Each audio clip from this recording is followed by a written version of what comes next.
How about the ads in general? Did you think it was a pretty good slate of ads, or I'm going to be really honest. that's This what we is need here on Scope? absolutely. I was left underwhelmed, and I think I'm even being kind here. I agree. Actually, I was not super impressed with this slate of ads this year, and honestly, that's kind of been my feeling now for about 8 or 9 years, Mike. I feel like the Super Bowl ad is in a little bit of a slump, maybe.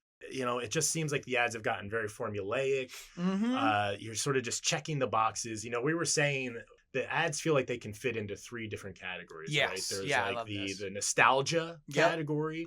There's the hire a big name celebrity to get him in a crazy situation category, and then Yes. there's the like publicity stunt category. Yep. It feels like when everybody's doing that and sort of following this formula, they become very homogenous, and it's tough to sort of pick one out from the other, at least for me. And I watch these things intently. Yeah. I'm very interested in seeing, you're putting $8 million down this year.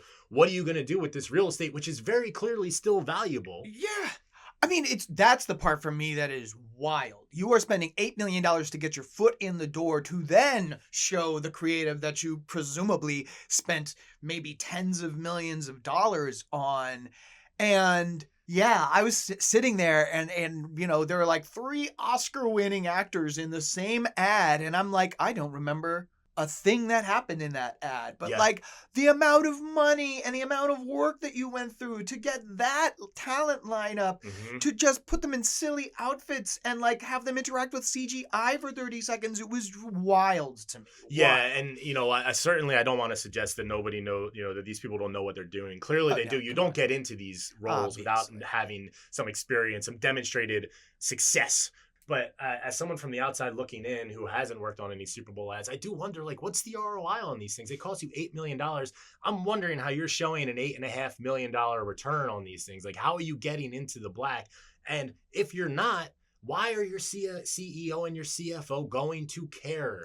At Yeah. the end of the day, marketing needs to contribute to the bottom line. And I just feel like what you're saying, how I felt, we're people who are into this stuff. We watch Yeah, this stuff. man. If you're watching an ad and you can't even remember what it was for, that's not good, Right. right? That's not good. And it feels like that happens so much more these days than it did when we were younger. And we even talked about, you Mm-hmm. said earlier, like, what's up? And I knew immediately what ad you were talking about. And that's Instantly. a 30-year-old ad. I Yep. can't see any ads from the last 10 years, I'll say, having that effect. 30 years from now, you can say one word and oh, that's that commercial. Yo, absolutely.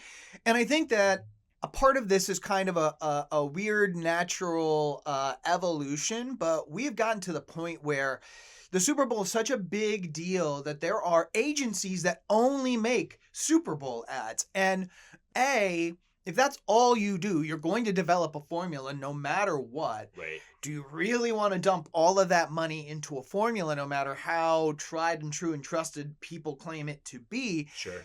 The other thing is, a lot of these feel like the brand is like, here's our brand, Mm-hmm. like make a Super Bowl commercial. Because Right. it doesn't feel like the brand at all. Yeah, There's I no agree. I totally agree with that. qualities of the brand if some, like Emmy Award winning person is in a neon green suit getting shot out of a volcano. Like nobody's brand is that, and you can't just make that your brand for one day. Yes. Yeah. Yeah. Um, Yeah. I mean, it's like, we talked about the, what like a good Super Bowl ad looks like, Mhm. and like more than like off the wall creative, all having the big name celebrity, like it has to resonate and achieve the strategic vision for your business, right? And we were Yes. talking about the avocados from Mexico. Oh my right? God. It's a case Love study this. that the ANA did. It's an ad now that's a campaign, I should say, that started probably in 2016, 2017, almost Yeah. 10 years ago. Yep. But we still talk about it as like what a positive Super Bowl activation looks like, because they did multiple years. Ugh.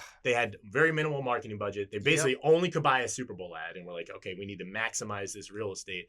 And they laid out a sentence of like, here's what we want our viewers to remember. And they took the clauses from that sentence, and each year they focus on a new clause. So like the first year was, we want them to know that avocados are from Mexico. Yep. And they did that. And then the next year was like, and they're available year round. Yep. And year by year, and it's like, this ad wasn't like, a celebrity being shot out of a volcano, to use your example. It was very much just like, I mean this in a good way, a normal commercial. Mm-hmm. And It worked. It Yep, actually achieved what they were trying to do. Their business has grown exponentially because of it. absolutely. And they didn't have to it's an ad that doesn't fit into one of those three categories that I was talking about before. Yes. They zigged while everyone else was zagging, and it worked. And I feel like a lot of brands could learn from that example and try to like not do the thing that you're supposed to do for the Super Bowl. Like it's Yeah, become man. too much of a formula. I know I've said Yeah. it 3 times, but it's the truth. It's too much of a formula.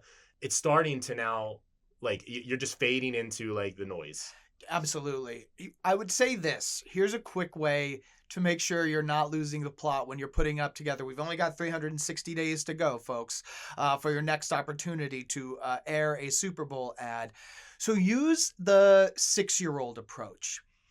Keep asking why. Mm, And when you run into a wall, you've run into a problem. If you asked, I actually had the privilege of talking to Alvaro Luque, who is the president of Avocados from Mexico. This was, my goodness, probably more than a half decade ago. He can tell you why he chose the Super Bowl with yeah. such a small budget. He could tell you why he made each ad what it was, and he could tell you why he never regrets a single cent spent on the Super Bowl. Right. You need to start asking yourself those clarifying questions. And let's bring back the glory, man. Let's create some culture. This is an opportunity that goes way beyond just the attention. You've really got an opportunity to make a ripple in the ocean that is your entire consumer base. Well said, Mike. Well said.